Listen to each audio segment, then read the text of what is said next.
The broadcast is now starting. All attendees are in listen-only mode. Audio difficulties.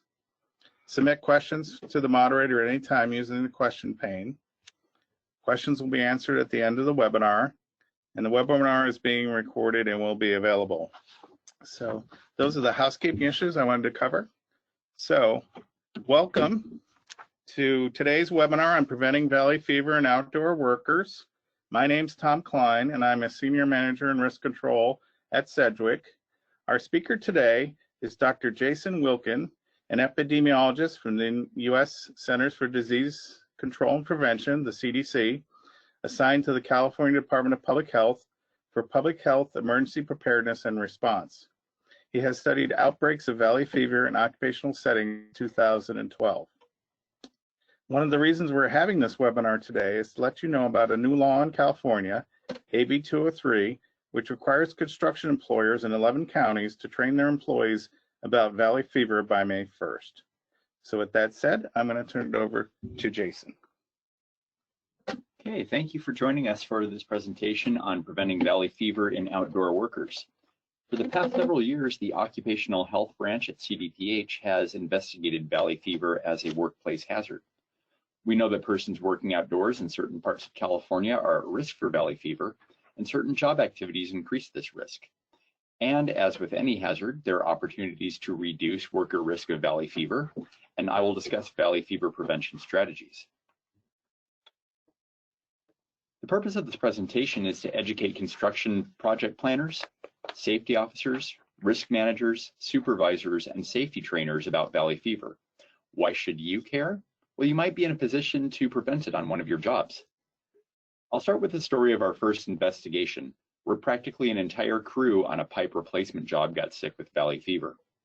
Then I'll describe valley fever, what it is, why it's a risk to workers in outdoor settings, and how you would know if you might have it. I'll also share what we've learned from investigating some instances where workers were sickened with valley fever. Then I'll review the strategies we recommend to protect outdoor workers from exposure to valley fever. And finally, I'll introduce you to a new California law, AB 203, that requires valley fever training for workers in construction, and finish up by sharing some resources we've developed to help employers provide this training. Our experience with work-related valley fever investigations began in 2007 when the San Luis Obispo County Public Health Department asked us to help them investigate valley fever cases among members of a construction crew. The workers had excavated a trench in order to replace a leaking underground pipe. Soon after the job was completed, the county health department was contacted by a worker who reported that most of the crew was ill. The job consisted of digging a trench 1,200 feet long, 4 feet wide, and 2.5 feet deep. Heavy equipment was used for excavation, and after laying the new pipe, the soil was compacted and backfilled mechanically and manually. The crew consisted of laborers, pipe layers, heavy equipment operators, and a water truck operator and a dump truck operator, and 2 supervisors. The whole crew worked in the same location for 4 10-hour days per week over a 9-day period.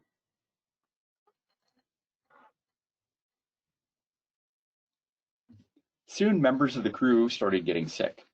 In total, 10 out of 12 of the members of that crew, or 83%, were diagnosed with valley fever. Valley fever took a high toll on these workers.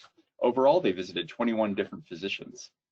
7 workers had abnormal chest rays, indicating valley fever-related pneumonia. 1 worker's very severe infection spread outside the lungs. And the time lost from work was extensive, totaling over 200 lost work days for the crew, with 2 workers on disability 5 months or longer. Now imagine if this was one of your jobs, or if you were responsible for these employees. Think about the impact on the crew's health and also on the project. Now we're going to take a moment to see what you know about valley fever. You'll have several seconds to read and answer each question on the screen.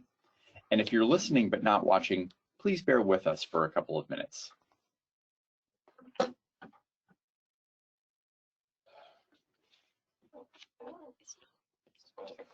Okay, I'm told that we're having some technical problems with the question, so we're just going to go on with the presentation. So what is valley fever exactly?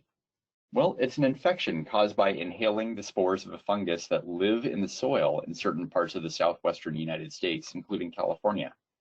Shown here is the fungus as viewed under a microscope. The scientific name of the fungus is coccidioides, and doctors will often refer to valley fever as coccidioidomycosis or cocci. Here we show how people can get valley fever. The coccidioides fungus lives in the soil and is most commonly found in dry, desert-like environments. For example, it seems to thrive well in the foothills of California's Central Valley. The fungus lives between about 2 to 12 inches below the surface. Little strands of the fungus can break off when the soil is disturbed either by digging or high winds. These can become airborne and inhaled by people, especially those near or immediately downwind of digging. It turns out our lungs are a great environment for the coccidioides fungus. The fungus acts like a parasite, dividing and growing in the lungs, sometimes creating nodules in the lungs. In rare cases, it can spread outside of the lungs to other parts of the body like the skin and also the tissues that surround the brain and spinal cord. Now, it's important to know that valley fever doesn't spread from one person to another. Once it's in the lungs, it loses its ability to easily break off in little strands and become airborne. How would you know if you had valley fever? Well, its symptoms can be mistaken for a cold or other respiratory infection, but lasting longer than a week. They can include a cough, fever, muscle aches, or headache. Fatigue is very common, as are respiratory symptoms such as difficulty breathing, a lingering cough, or chest pain. There may also be a rash or joint pain. These symptoms can last weeks or even months. Not everyone who becomes infected by the coccidioides fungus feels sick. In fact, we estimate that the majority, about 60% of infected persons, actually show no sign of illness and clear the infection with no symptoms. About 40% of those infected will have symptoms. And these symptoms typically appear 1 to 3 weeks after the person was exposed, because the fungus needs time to grow before symptoms will appear. About 5 to 10% of people will develop severe disease, which may result in pneumonia or chronic lung infection, shown here in a chest X-ray. In rare cases, about 1% of the time, valley fever can cause severe infections of the lungs or other parts of the body. This form of valley fever usually infects the skin, bones, joints, or brain. Symptoms can include skin lesions, bone or joint pain, severe headaches, nausea, or vomiting. Patients with severe valley fever may need to be hospitalized, and they will likely be followed by a doctor for several months or even years. If valley fever infects the brain, called meningitis, the patient will probably require lifelong treatment. In very rare cases, severe valley fever can be fatal. After becoming infected, some people have a greater risk of getting more severe disease. Persons 60 years and older are at increased risk for severe disease. African Americans and people of Filipino descent, pregnant women, and people with diabetes or immunosuppression are also at greater risk for severe disease. However, anyone exposed to the spores is potentially at risk. For example, a healthy 40-year-old white male can develop severe valley fever. Now recall that earlier I had said that some of the symptoms of valley fever resemble a common respiratory infection, but can last for weeks or even months. A doctor or other clinician is the only one who can make a valley fever diagnosis. This diagnosis requires laboratory testing, usually a blood test. Sometimes multiple blood tests are required. Valley fever is very often not diagnosed on the first visit to the doctor. The coccidioides fungus is found mostly in the southwestern United States. It thrives in desert-like areas with hot summers and mild winters. It's especially common in Arizona and in parts of California. And Arizona and California are also the states with most of the cases of valley fever. The fungus is also found in Nevada, Utah, New Mexico, and Texas, as well as Mexico. Recently, it was discovered in eastern Washington state. So we're still learning more about where this fungus lives. We know from research studies that the fungus has a spotty distribution in the soil, usually 2 to 12 inches below the surface. Currently, there are no commercially available and reliable soil or air testing methods. However, even if a soil sampling method were available, it would be very difficult to use sampling to determine that a work location is completely free of the fungus. It's important to note that it doesn't take very much exposure to become infected with valley fever. Inhaling less than 10 of those tiny fungal spores can cause disease.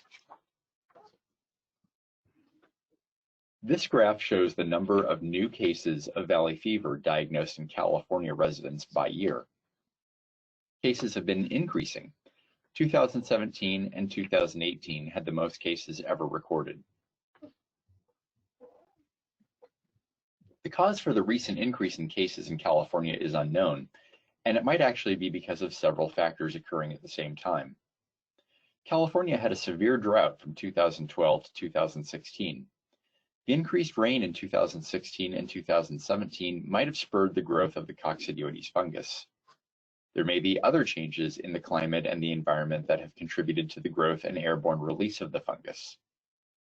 There are also more people living in the areas where we find the fungus, including the Central Valley. More people living there means more people can be exposed. And the increase in construction and other activities that disturb soil might also result in more people being exposed and infected. This map shows the rates of valley fever cases in California broken out by county. The darker the color, the higher the rate. The Central Valley and the Central Coast have the highest rates in the state, and these also account for most of the cases in California. It's important to point out that this map shows where the people diagnosed with valley fever live, and that's not always the same as where the person actually became infected. For example, the fungus isn't found in San Francisco, but someone living in San Francisco could travel to the Central Valley and become infected. And that person would then count as a San Francisco case because that is where the person lives. We know that the fungus that causes valley fever lives in the soil in certain parts of California, and we also know that people working outdoors in these areas are at risk. Valley fever is an occupational disease. People can get valley fever at their work site, and workers performing dirt-disturbing activities are particularly at risk. Breathing in dust or soil that contains those tiny fungal spores can cause valley fever, so it follows that some types of work have an increased risk of valley fever.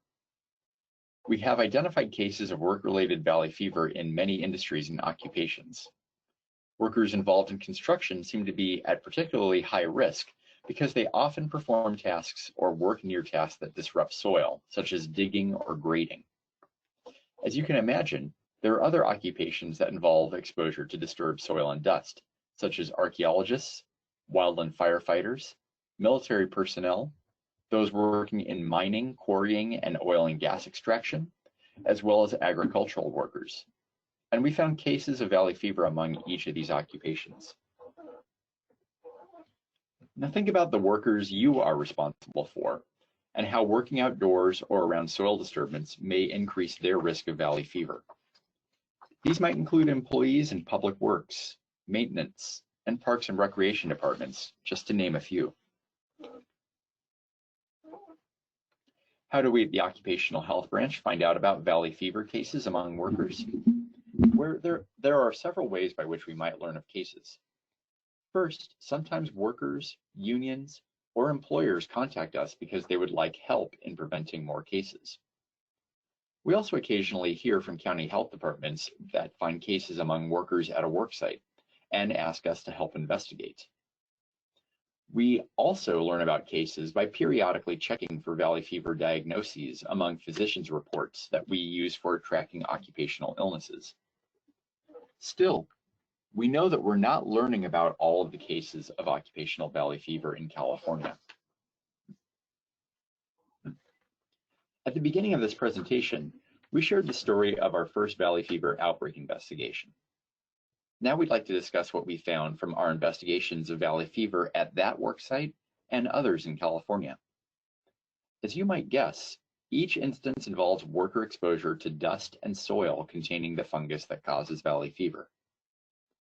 As you listen to these stories, Think about the similarities between the conditions and types of work on these jobs and your projects. Ask yourself, how might workers on your jobs be exposed to valley fever? In the valley fever outbreak we discussed at the beginning of the presentation, 10 members of a 12-person construction crew became ill with valley fever when they excavated a trench in order to replace a leaking underground pipe and then refilled the trench. We interviewed the workers to learn more about their exposures to dust and disturbed soil.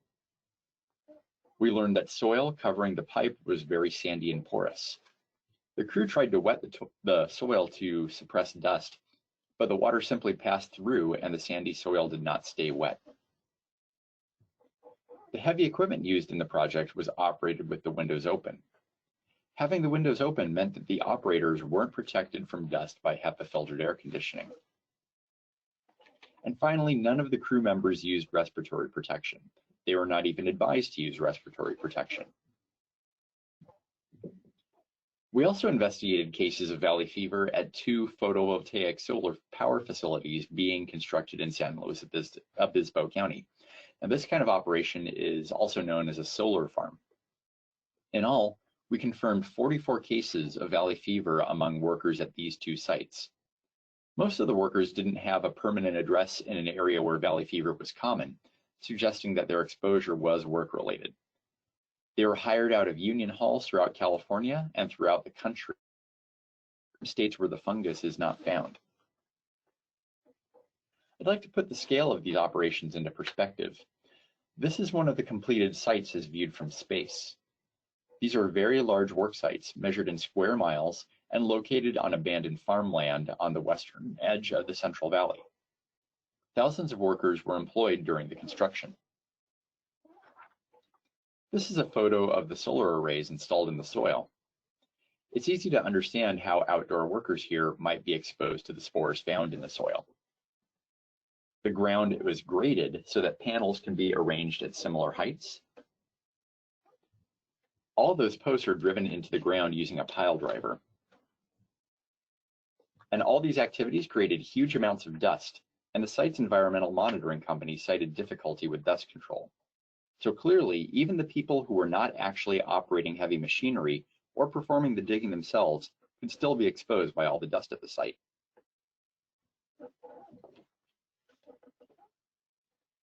This table shows how serious some of the worker illnesses were. 39% visited an emergency room to seek care, and 20% were hospitalized.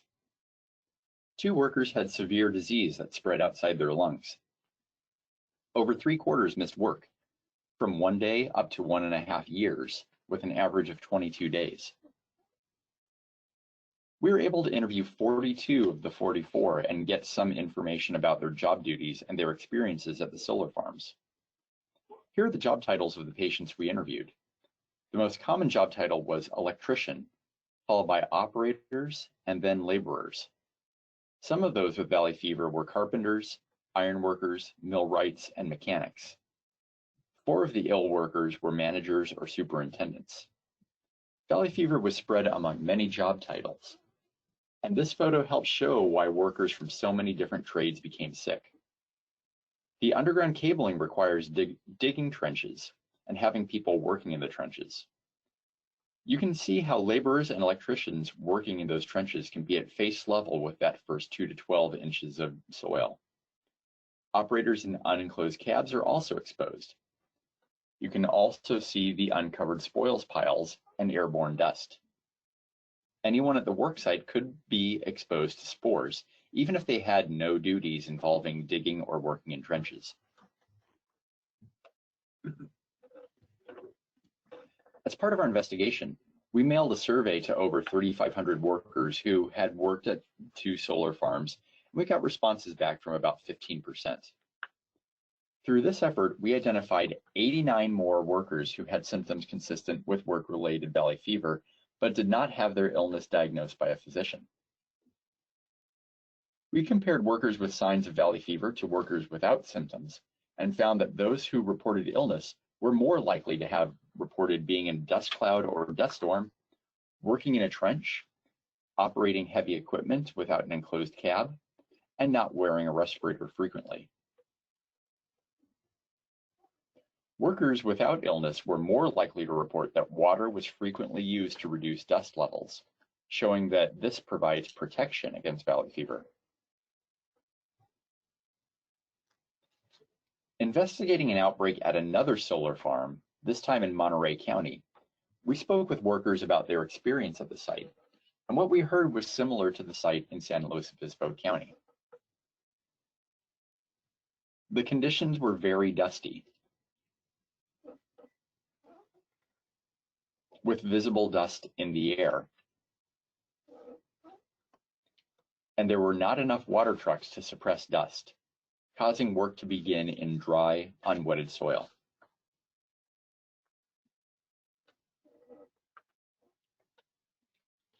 One of our more unusual outbreaks occurred when people working on a film crew in Ventura County became ill with valley fever. The initial patients reported to us were an actor and a camera operator. These are jobs that are typically not expected to engage in soil-disturbing activities.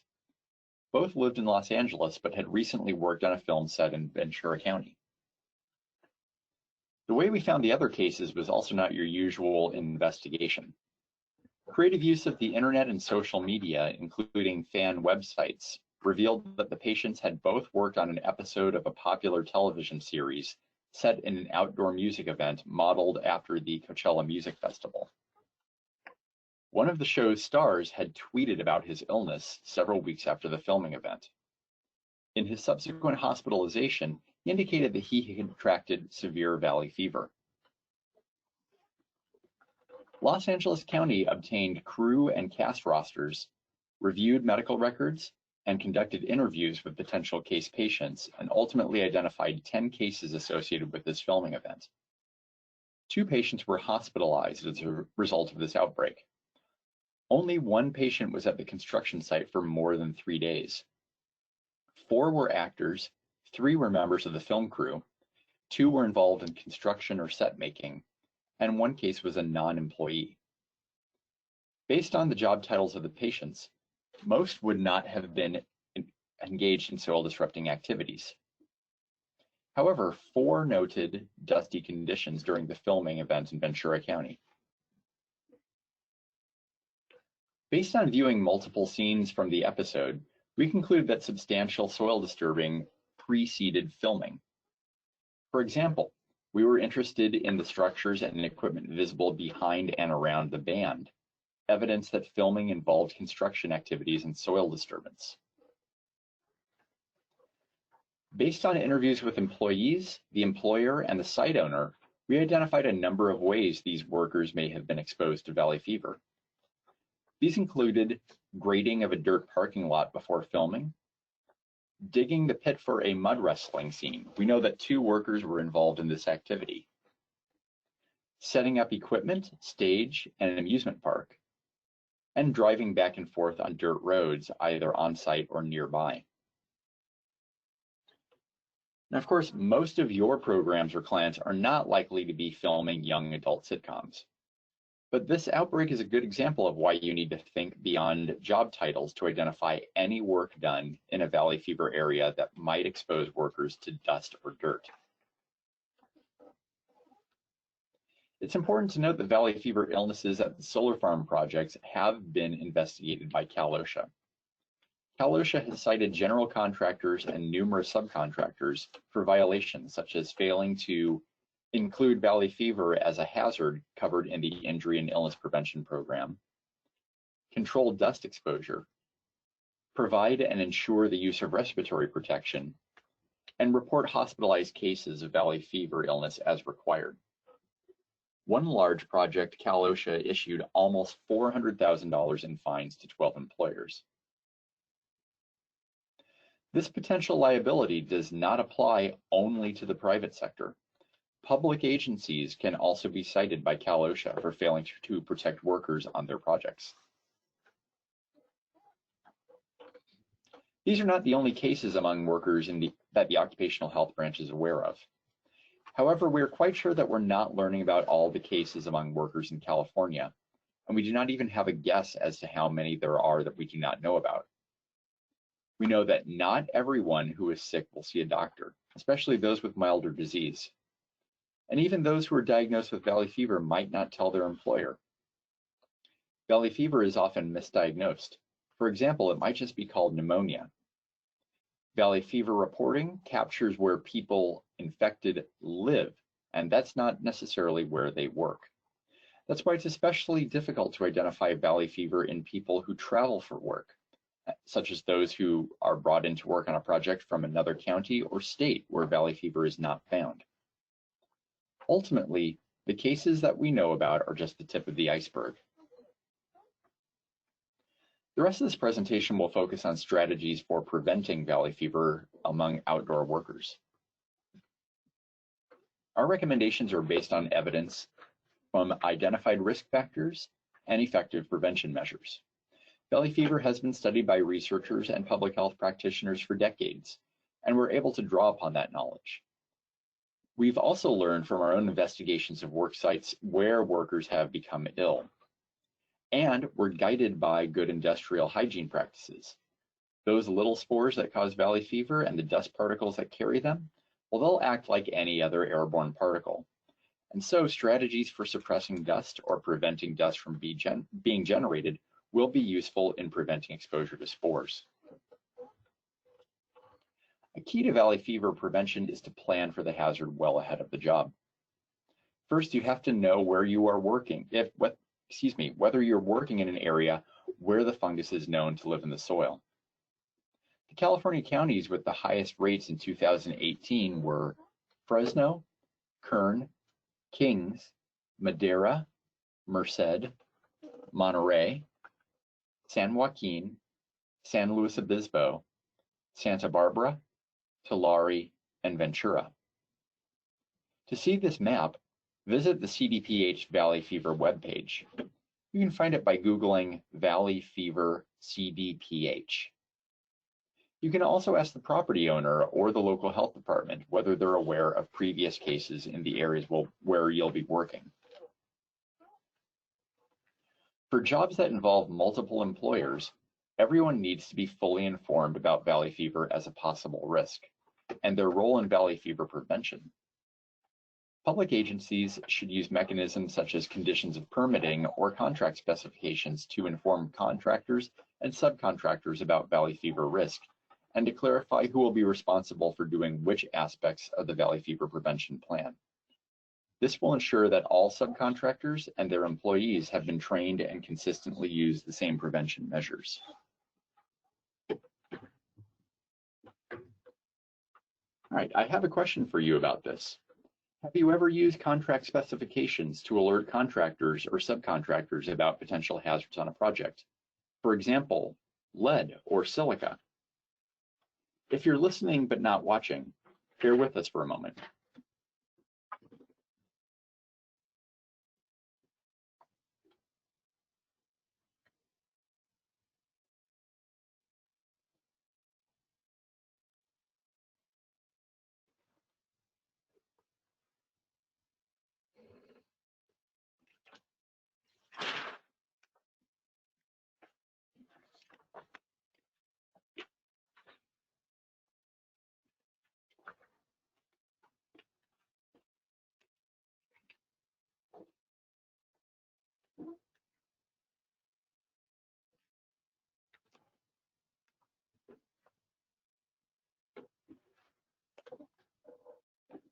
Okay, thank you for answering.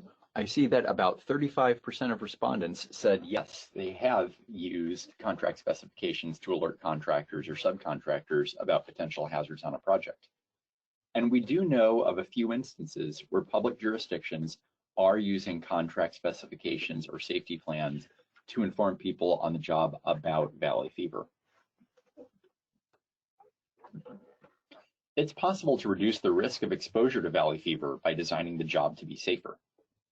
Sometimes it's possible to avoid digging at all.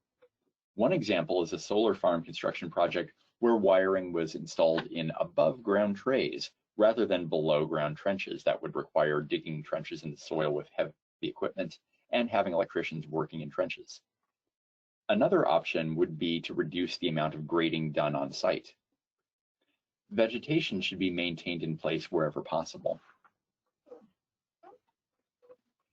If the soil must be disturbed in order to do the job, then steps should be taken to limit dust generation and protect workers from exposure. Wetting the soil before digging or disturbing it can reduce the amount of dust scattered into the air. Common methods include using water trucks on unpaved roads and sprayers or water buffaloes to get water to specific areas that will be dug up. Arranging in advance for adequate water access is important. Keep dust down by covering bare soil, for example, by replanting vegetation or covering spoils piles with tarps. Staying upwind of digging is another common sense way of limiting workers' dust exposure. To limit workers' dust exposure, digging with heavy equipment is preferred over manual digging, as long as operators are working inside enclosed cabs that are equipped with air conditioning and HEPA or high-efficiency particulate air filtration, and the windows are kept closed. To avoid the need for open windows, it's important to provide a means for communication, such as two-way radio. Cabs should be wet cleaned frequently to keep them free of dust. This diagram shows how an air filtration system in a cab would work. Filtered, clean air is supplied to the cab, and the positive pressure maintained inside keeps dust from leaking inward.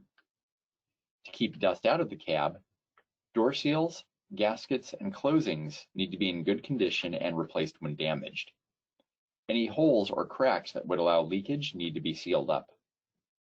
Filters should be replaced as necessary to keep the system functioning as designed. And finally, depending on the weather, cooling or heating systems should work well. Another way to prevent valley fever is the use of respiratory protection. Respirators can help block the spores that cause valley fever the same way they filter out other kinds of particles like silica dust. Now, by respirators, we of course mean NIOSH-approved respirators that will provide a reliable level of protection if the user has been fit tested and properly trained. Bandanas will not protect against the spores that cause valley fever. There are a few options for respirator types, from single-use filtering face pieces, to half mask, to powered air purifying respirators, also known as PAPRs. Any of these would be used with particulate filters rated as N95 or P100, which are also referred to as HEPA filters. Disposable and half mask respirators provide a similar expected level of protection. PAPRs, which have a motor that brings filtered air into the headpiece, provide a higher level of protection and also can help cool the wearer. Since respirator use in hot locations can increase the heat burden on workers, particularly if they are physically active, be sure that workers are part of an effective heat illness prevention program. As a reminder, whenever respirators are required, employers must implement a comprehensive Cal OSHA-compliant respiratory protection program. The program must be in writing and have a named program coordinator. Workers must be medically cleared to make sure they are physically able to wear a respirator. Initial and annual respirator fit testing is also required for anyone wearing a tight-fitting respirator to ensure a good fit or seal of the respirator to the face.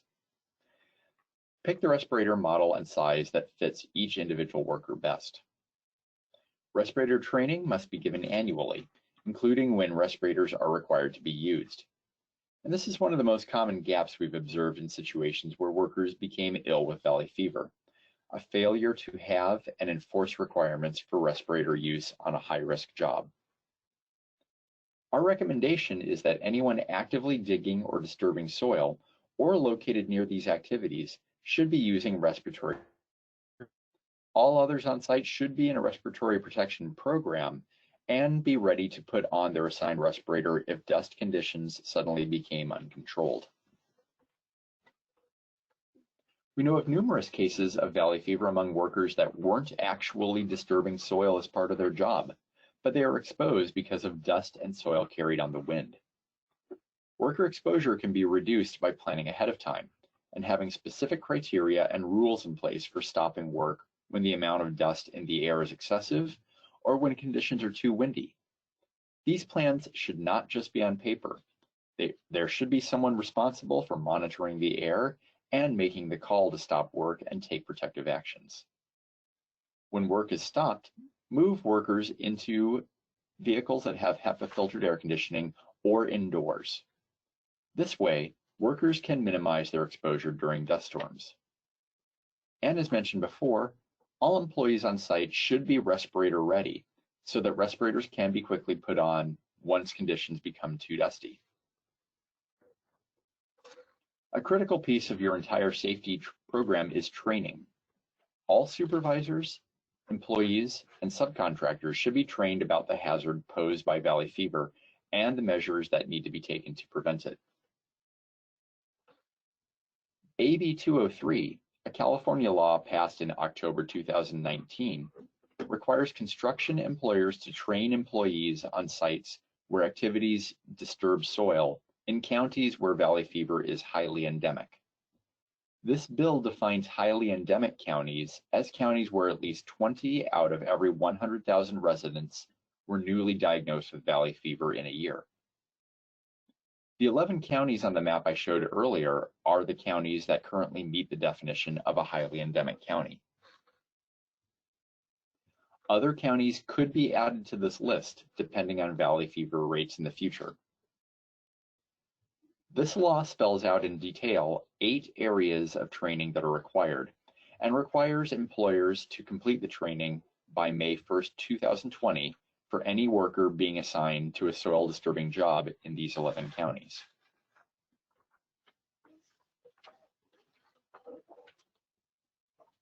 These are required training areas under AB 203. All workers potentially at risk should be trained about what valley fever is, how it is contracted, and the personal characteristics that put someone at higher risk of severe illness. They should also be trained on how to recognize the symptoms and the importance of early detection, diagnosis, and care. Workers should also be trained on the geographic areas and types of work that pose a greater risk when coming in contact with the valley fever fungus, and the methods to be used on the job site for preventing and controlling exposure. They should be trained on the importance of reporting symptoms to their employer so they can be sent to a physician for evaluation.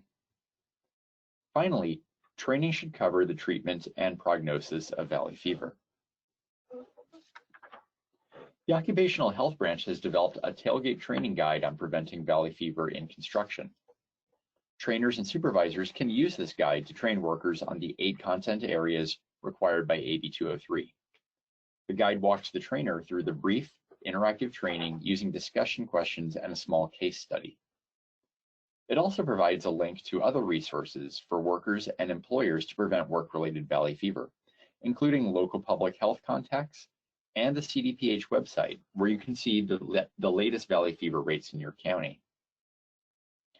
The guide will be posted on our valley fever webpage by March 1st. Steps should be taken to prevent employees from transporting spores into their trucks and off the job site through contaminated clothing and shoes.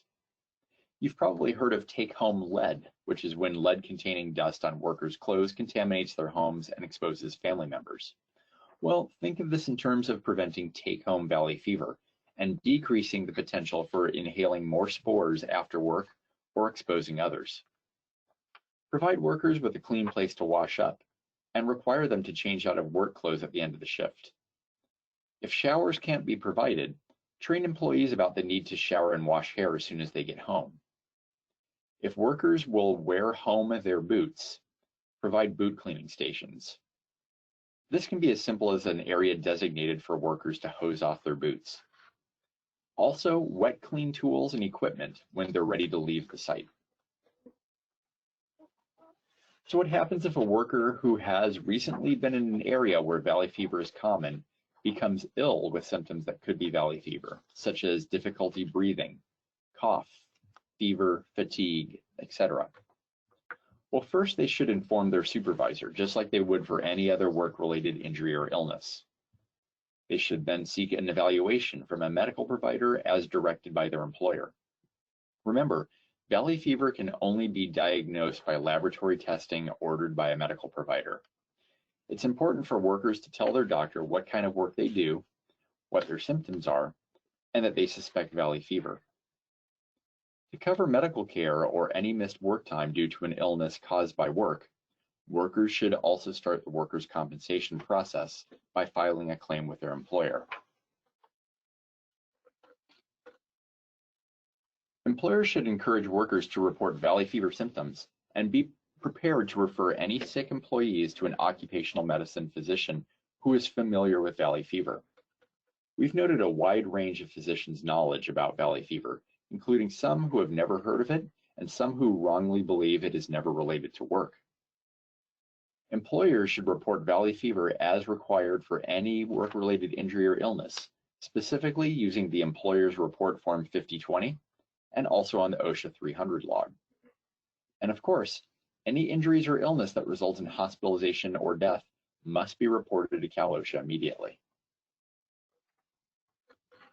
Here, again, is the address of our work-related valley fever website, where you can find all of our resources on this topic. It will link to the new OHB CDPH Tailgate Training Guide. It also includes the fact sheet for employers shown here, which is packed with information to equip you to provide employee training. We also created a free online education course for healthcare providers. And as I mentioned before, the CDPH Valley Fever webpage has the latest data to help you determine if you are planning work in a high incidence valley fever area. We also have these educational posters for workers in English and in Spanish.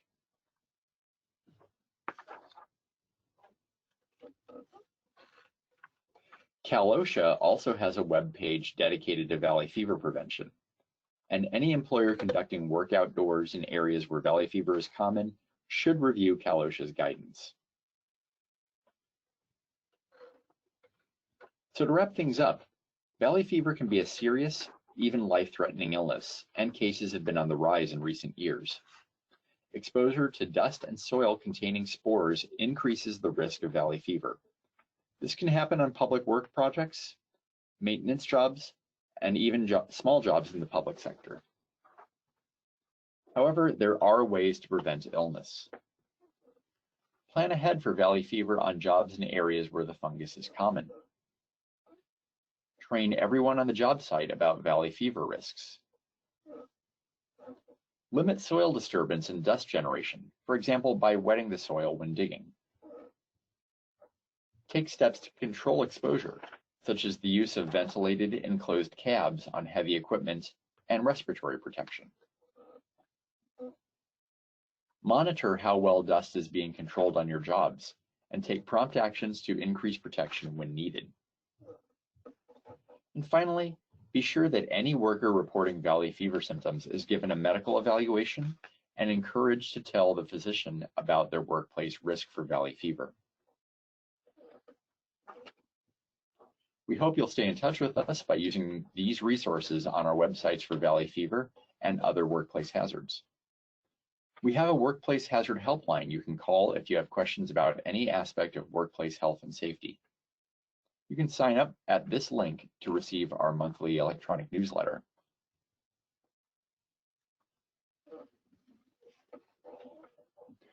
We've published journal articles on the outbreaks described here and others. If you'd like to read them, we can send copies. And also listed here is the latest CDPH publication reporting on valley fever cases statewide in 2018. Thank you for your attention. And we would also like to thank our partners who have helped bring this webinar to you today. Okay, great. Thank you, Jason. We have some questions that have come in, and here to answer your questions, in addition to Dr. Wilkin, we have two additional CDPH experts who are here to answer your questions. First is Dr. Barbara Materna, who is a certified industrial hygienist and is chief of the occupational health branch in the California Department of Public Health. We also have Gail Cooksey, who is an epidemiologist in the infectious disease branch of the California Department of Public Health. Her work focuses on surveillance, outbreak investigation, analysis, and public and provider outreach with a particular focus on valley fever and other mycotic diseases. So why don't we start with the questions? The first question is, does Cal OSHA require us to have a valley fever prevention plan? So Cal OSHA doesn't currently have a specific standard on valley fever. So you're not required to have a document called the Valley Fever Prevention Plan exactly. However, the Injury and Illness Prevention Program standard, which covers all employers in California, does require you to identify the hazards on the job. So if valley fever is a potential hazard to your workers, it needs to be identified in the IIPP, and then you need to lay out in your IIPP what you're going to do to prevent it, which of those prevention strategies we described you plan on using in your job, and you need to train your workers on valley fever as part of implementing your IIPP. And remember, your IIPP shouldn't just be a document that sits on the shelf in your office. It actually needs to be implemented, whatever you say you're going to do to prevent valley fever. Great. Thank you, Barbara. Okay, and the next question that's come in is, once you've had valley fever, can you get it again? And this time Gail is going to answer that question. Yes, thank you. So if a person has already had valley fever, their immune system will most likely protect them from getting it again. Although it's rare, some people who have already had valley fever could get sick again if their immune system weakens because of certain medical conditions such as cancer, or by taking certain medications like those for cancer, organ transplant, or autoimmune disease. Thank you, Gail. The next question is, can we sample soil prior to a job starting? Okay, Jason's going to take that question. Okay, so just as a reminder, the fungus that causes valley fever is distributed in a very spotty distribution throughout the soil. So that means that even if there were a commercially available and reliable testing method, you could not be assured that at any time when testing you would actually find the fungus. You might dig in a spot and not find valley fever fungus by a testing method, but it could actually be growing like a foot away. So right now there are no commercially available and reliable soil or air testing methods. And we recommend that in any outdoor area in the endemic, in any of the endemic counties, you proceed as though valley fever causing fungi could be present. Okay, thank you, Jason. Next question that's come in is, how far can the fungus travel in the wind? Barbara, did you want to take that one? Sure. Well, the fungus is pretty hardy and it's carried on particles. So when there's a dust storm, the particles have been widely distributed across additional counties, even in a huge dust storm as far as San Francisco. But once they land, if they don't land in soil that provides a suitable habitat for the fungus, they're not going to, remain viable for a very long time.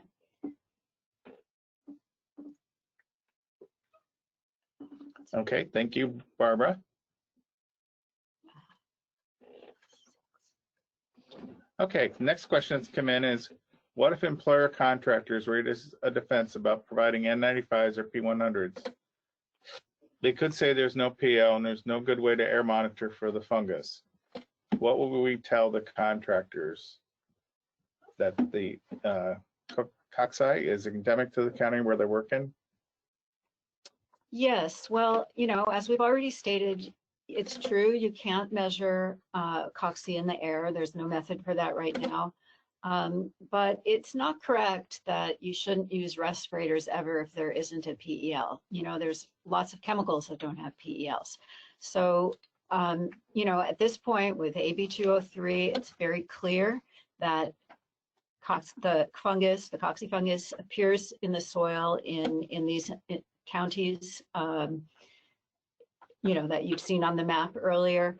So It would be good practice, it would be the prudent thing, and it would be properly protecting your workers to require the use of respiratory protection where your other methods of keeping the dust down still aren't, going to provide enough protection. Okay, great. Thank you, Barbara. And just wanted to add, for those that may not know what the PEL acronym is, permissible exposure limit. Next question is, what is it that can kill the fungus? Long-term exposure to the open environment. Gail, did you want to take this one? Sure, I can chime in about this one. So unfortunately, the coccidioides fungus is incredibly hardy and can form a spore which can survive in really, really harsh environments, even such as drought environments. So there really is no reliable way to kind of kill the fungus in the soil. Like Barbara was saying, if it sort of gets blown into an area that doesn't have good soil conditions for it, it's not really going to be able to take root and replicate, but there's not really necessarily a good way to kill it in the soil, and it can survive a lot of very harsh conditions.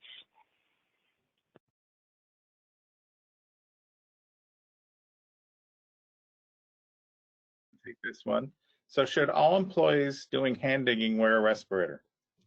So yes, if you're doing soil disturbing work in one of these areas where valley fever is common, you want to first take all the other control measures that you can, but the employees doing hand digging, once the soil is wetted down, they still may be getting exposed. So our recommendation is that they wear respiratory protection with at least an N95 filter to protect them. Okay, great. Thank you, Barbara. The next question that's come up is, how long does it take to receive a positive result from the lab? Gail, can you take that one? Yeah, sure. So typically valley fever is diagnosed using a blood test, and there are actually a couple different types of tests. The most common one usually will come back in a few days, but that's a screening test. And typically if that comes back positive, they may have to do another test that will actually take a couple weeks to come back. And then in some instances, a negative test, they may still want to retest you again in a couple weeks just to make sure that that was a true negative. So the short answer is you might be able to get a possible answer within a few days, but more likely a very confirmatory answer from a lab test is probably going to take a couple of weeks. Thank you, Gail. Okay, next question is, what types of long-term disabilities or symptoms can valley fever cause? Gail, can you take that one? Sorry, could you repeat the question again?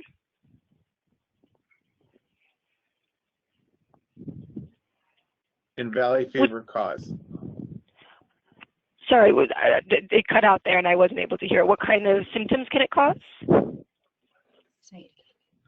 What types of long-term disabilities or symptoms can valley fever cause is the question. Okay, great, thank you. So most cases of valley fever will resolve and may even be able to resolve on their own. But valley fever can lead to longer-term symptoms. One of the most frequent longer-term symptoms tends to be a lasting fatigue. That symptom in particular can last for weeks or even months or more. And we have heard from some of the workers in our outbreaks that in particular can be something that's challenging in getting back to work. Other than the fatigue, in rare cases, people can develop severe disease, such as very severe pulmonary disease, which is where you get, let's say, a very bad pneumonia or other severe infections of the lungs. And then as Dr. Wilkin mentioned, in about 1% of infections, it can actually move outside the lungs to other parts of the body, such as the bone or the skin or the joints. And then if it does move to the brain and someone develops meningitis, that is a lifelong chronic disease that will require treatment for that person's whole life. So it very much depends, and most cases have a good outlook, and those severe infections are quite rare. Next question is, what does this concern for valley fever suggest for something as simple as home gardening in these high-risk counties where soil disturbance occurs? And Barbara, you're going to take that question? Sure. So it's correct. There's a lot of non-occupational exposures that can result in valley fever. These could include home gardening, riding on a dusty road with a dirt bike, those kinds of things. There's even been cases of valley fever from people driving through an area with the car windows open. So these, these are concerns. We would follow the same type of recommendations, try to keep the dust down. Don't do these activities on windy days when there's a lot of dust being blown around. But it is going to be difficult to eliminate or prevent every single case of valley fever. Okay, well that ends the questions for today. So I want to thank everyone for taking the time to attend today's webinar and talk about this very important subject of valley fever. Thanks everyone. Have a good rest of the day.